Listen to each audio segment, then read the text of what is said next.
دین اسلام Imran YouTube channel پر آپ سبھی حضرات کو خوش آمدید۔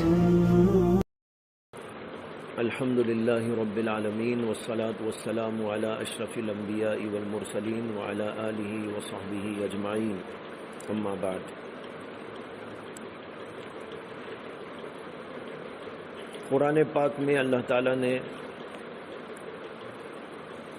جو احکامات دیے ہیں ان احکامات میں سے ایک حکم ہے تقوی اختیار کرو۔ قرآن پاک کے اندر بے شمار آیات ہیں جن میں تقوی کا اللہ نے ذکر کیا ہے، تقوی کا حکم دیا ہے، تقوی کی اہمیت بتائی ہے۔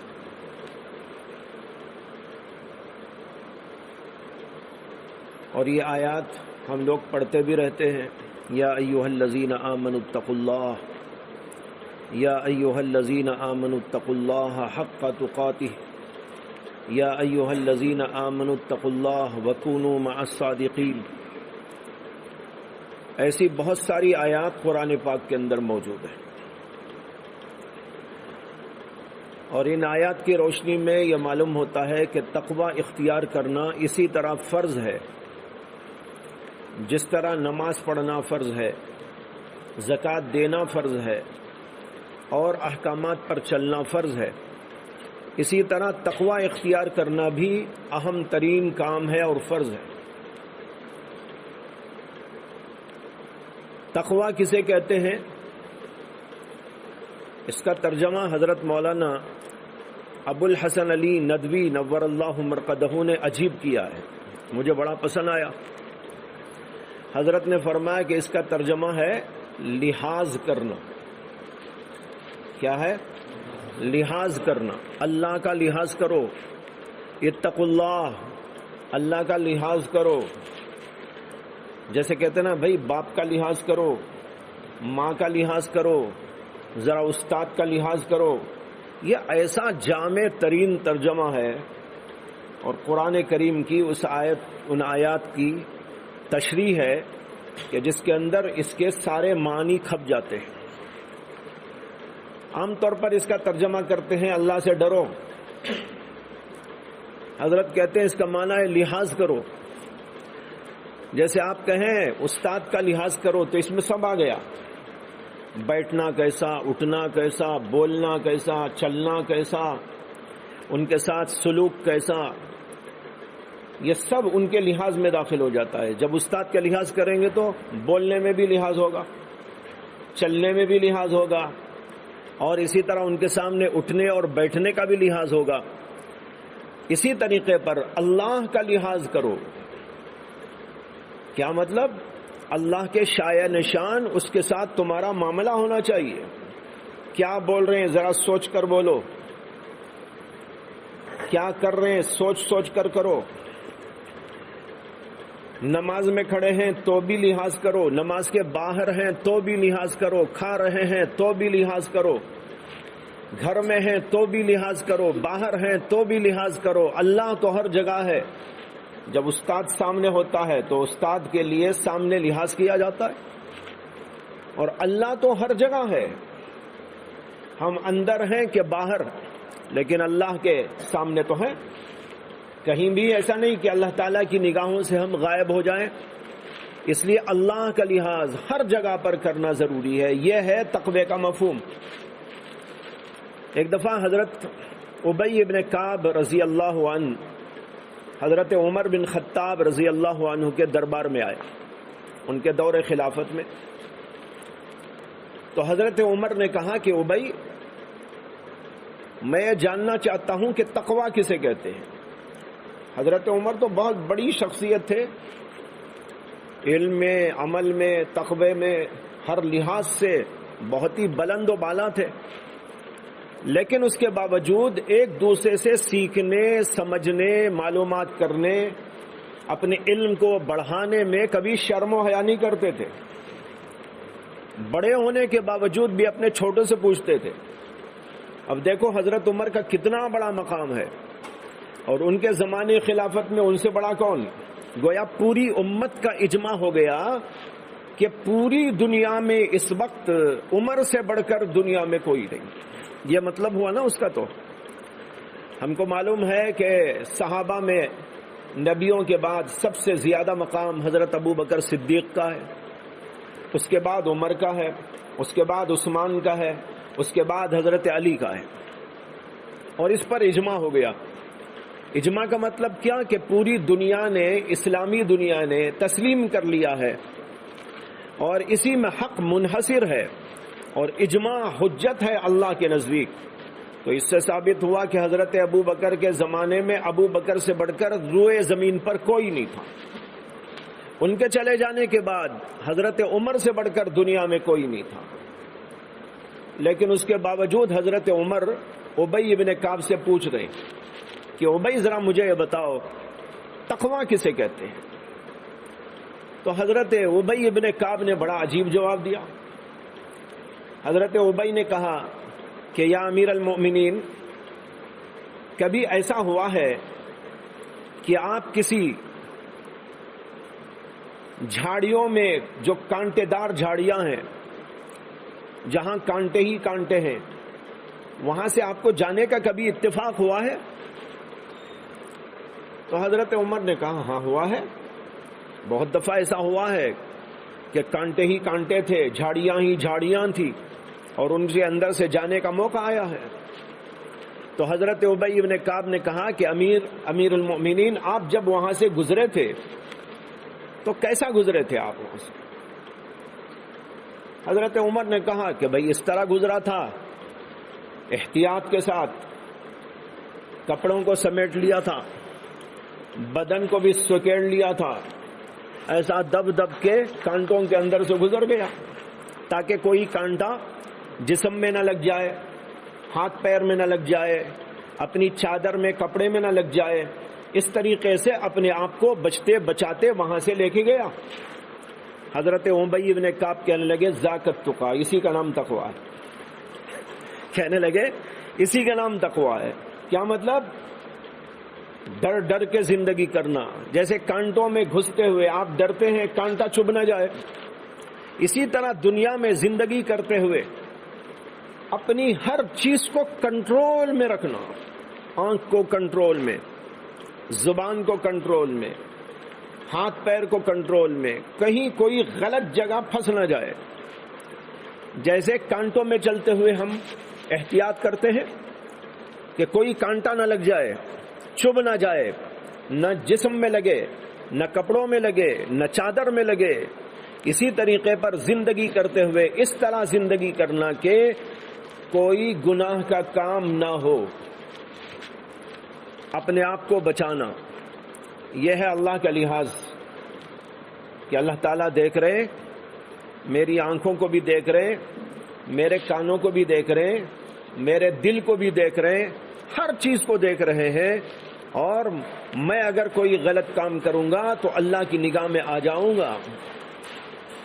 آپ لوگ مدرسے میں رہتے ہوئے کبھی یہ خیال تو کرتے ہی ہوں گے نا کہ بھئی استاد کی نگاہ میں نہ آ جاؤں، ہوتا ہے نہیں ہوتا؟ معلوم نہیں سب ایسے ہیں کہ نہیں ہیں، استادوں سے بھی ڈرنے والے ہیں نہیں ہیں، لیکن عمومی طور پر تو ایسا ہوتا ہی ہے۔ آدمی سوچتا ہے کہ بھئی استاد نہ دیکھ لے، استاد کی نگاہ میں نہ آ جاؤں، میں یہ کام کرتے ہوئے استاد مجھے نہ دیکھ لے، تو آپ بچتے ہیں، اور کرے تو ایسی جگہ کرنا چاہتے ہیں جہاں استاد کی نگاہ نہ پہنچ سکے۔ لیکن اللہ کے بارے میں تو ہم جانتے ہیں کہ اللہ ہر جگہ سے دیکھتا ہے، تو اللہ سے بچ کر کوئی کہاں جا سکتا ہے؟ کوئی جگہ ہے؟ ایک بار ایک آدمی حضرت حسن بصری کے پاس آیا اور آ کر کہنے لگا کہ میں گناہ بہت کرتا ہوں، گناہ مجھ سے چھوٹتا نہیں ہے، حضرت کچھ بتائیے کہ میں کیا کروں، سمجھ میں نہیں آتا ہے، پریشان ہوں۔ حضرت حسن بصری رحمت اللہ علیہ فرمانے لگے کہ بھئی تم ایسا کر لو نا، گناہ ایسی جگہ جا کے کرو جہاں اللہ کی زمین نہ ہو۔ گناہ کرنا ہی ہے نا، جی چاہتا ہے آپ کو گناہ کرنے، ٹھیک ہے، یہ نصیحت آپ کو، کرو گناہ، لیکن ایسی جگہ جا کے کرو جہاں اللہ کی زمین نہ ہو. وہ سوچنے لگا کون سی زمین میں جاؤں؟ ہے کوئی زمین جو اللہ کی زمین نہ ہو، کسی اور نے بنائی ہو؟ اس نے کہا حضرت یہ کہاں ہو سکتا ہے؟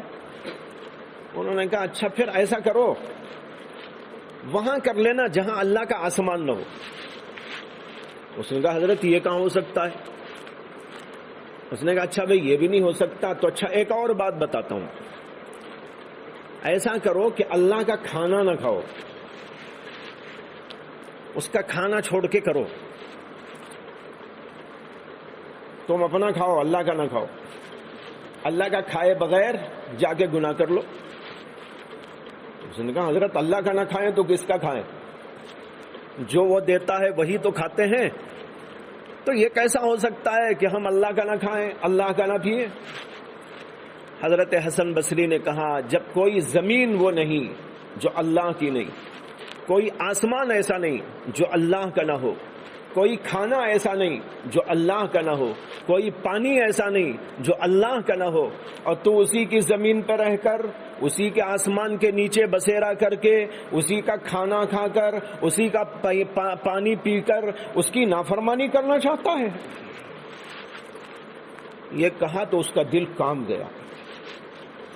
اس نے کہا آج سمجھ میں آ گئی ساری بات. اس نے حضرت کے ہاتھ پر توبہ کی اور کہا کہ آج سے کبھی گناہ نہیں کروں گی. یہ ہے اپنے دل کو سمجھاؤ اس طرح. جب گناہ کا مادہ پیدا ہو، گناہ کا جذبہ پیدا ہو، کبھی آنکھ غلط دیکھنا چاہے، زبان غلط بولنا چاہے، غیبت کرنا چاہے، چغلی کھانا چاہے، جھوٹ بولنا چاہے، یا کان سے غلط بات سننا چاہیں، گانا سننے کی طلب ہونے لگے، کچھ میوزک سننے کی طلب ہونے لگے، آنکھوں سے غلط چیزیں دیکھنے کا شوق ہونے لگے، موبائل فون کا غلط استعمال کر کر کے اپنے جی کو بہلانا جی چاہے، اس وقت یہ کہو ارے بھائی ٹھیک ہے اے میرے نفس، کر گناہ، لیکن وہاں جا کے کر جہاں خدا کی زمین نہیں. نفس کو بولو، نفس سے بھی خطاب کرنا چاہیے، کبھی کبھی اس سے بولنا چاہیے اچھا تو مجھے یہ شوق دلاتا ہے، تو مجھ سے یہ گناہ کروانا چاہتا ہے، تو مجھے اس طرح بہکانا چاہتا ہے، مجھے خدا کی نافرمانی میں لگانا چاہتا ہے. اچھا کر لے گناہ ٹھیک ہے، لیکن وہاں جا کے کر جہاں خدا کی زمین نہیں، وہاں جا کے کر جہاں خدا کا آسمان نہیں. اور پھر اللہ کا کھانا چھوڑ دے، پانی اللہ کا چھوڑ دے، اس کی نعمتیں چھوڑ دے. اس میں اور بھی ملا سکتے ہیں. آپ کہہ سکتے ہیں ہوا آ رہی ہے اللہ کی طرف سے، اس ہوا کو سانس کے لیے استعمال نہ کر، پھر گناہ کر.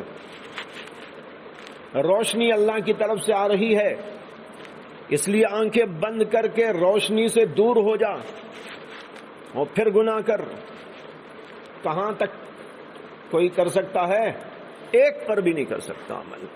تو پھر اپنے نفس کو بولو خدا کی کھاتا ہے، خدا کی پیتا ہے، اس کی زمین پہ رہتا ہے، اس کے آسمان کے نیچے پلتا ہے، اس کی نعمتوں سے لطف اندوز ہوتا ہے، اس کی روشنی سے فائدہ اٹھاتا ہے، اس کی ہواؤں سے فائدہ اٹھاتا ہے اور پورا زندہ رہتا ہے، اور پھر اسی کی نافرمانی کرتا ہے.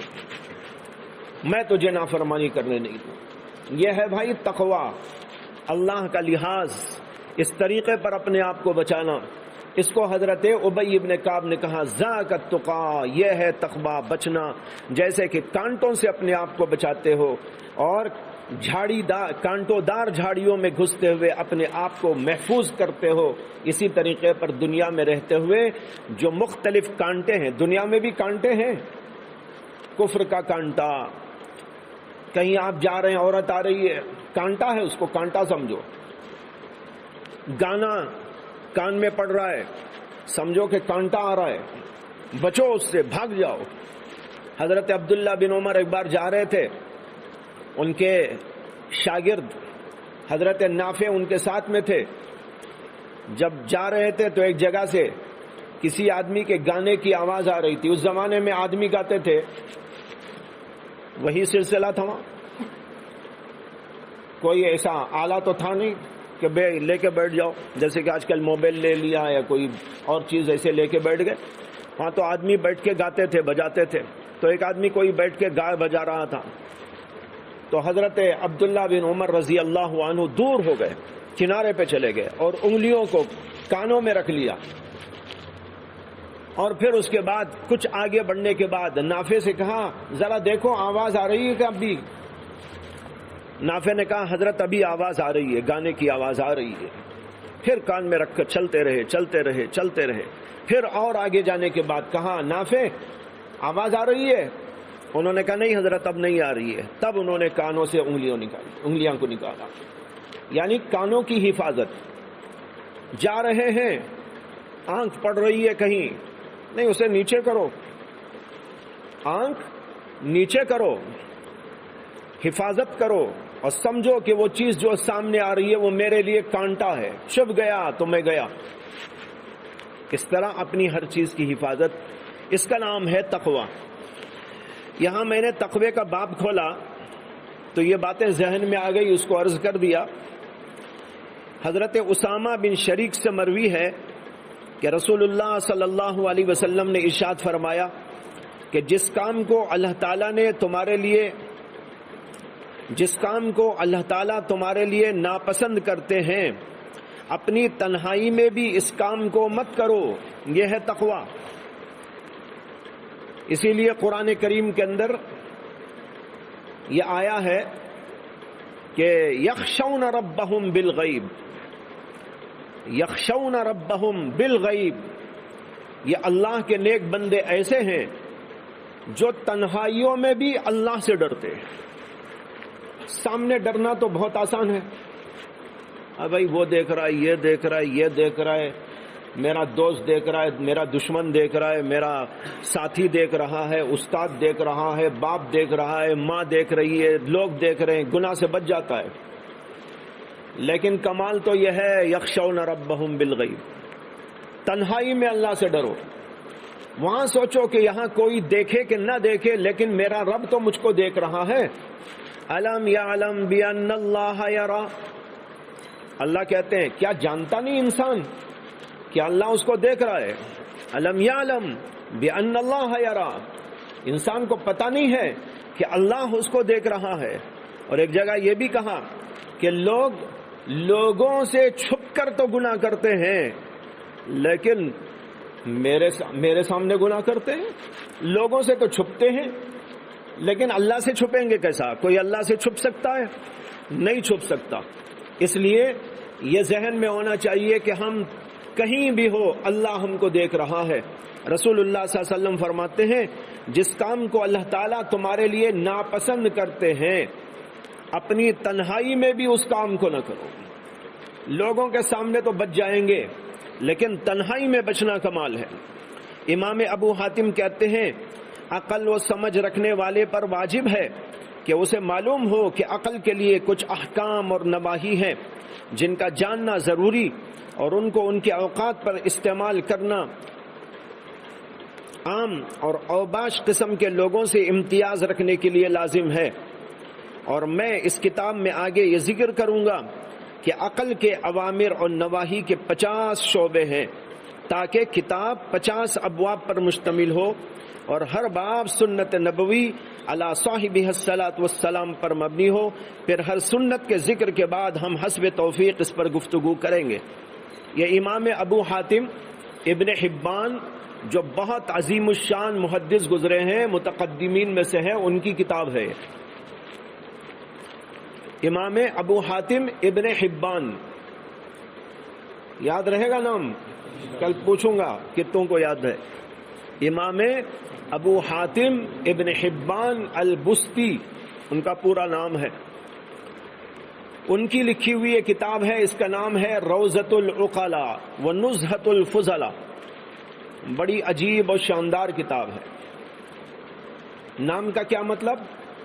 روضۃ العقلاء، روضہ کہتے ہیں باغ، روضہ کے معنی باغ، روضۃ العقلاء عقل مندوں کا باغ، و نزہۃ الفضلاء اور فضیلت رکھنے والے لوگوں یعنی فضلاء کا، علماء کا، فضلاء علماء کو بولتے ہیں، علماء کا نزہہ، نزہہ کے معنی ہے تفریح، ایک تفریح عوام کی ہوتی ہے، کھانے میں تفریح، پینے میں تفریح، سگریٹ پھونکنے میں تفریح ہے نا، یہ تو جاہلوں کی تفریح ہے۔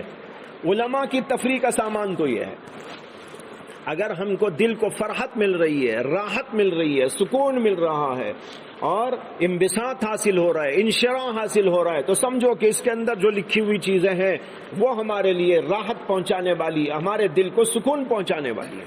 یہ کتاب ہے، اس کتاب کا یہ ترجمہ ہے جو میرے سامنے ہے۔ یہاں حضرت نے کتاب شروع کرتے ہوئے یہ بتایا ہے کہ میں اس کتاب کو 50 ابواب پر لکھنے والا ہوں، اور اس میں قرآن کریم اور حدیث رسول اور دیگر علماء کی باتیں، حالات، واقعات، اقوال وغیرہ وغیرہ ذکر کیے گئے ہیں، تاکہ اس کو پڑھ کر ایک انسان جو ہے اللہ سے ڈرنے والا، اللہ سے محبت کرنے والا، آخرت کی فکر کرنے والا، تقوی و طہارت والا بن جائے۔ وآخر دعوانا الحمدللہ رب العالمین۔ Subscribe now and press the bell icon. Never miss an update.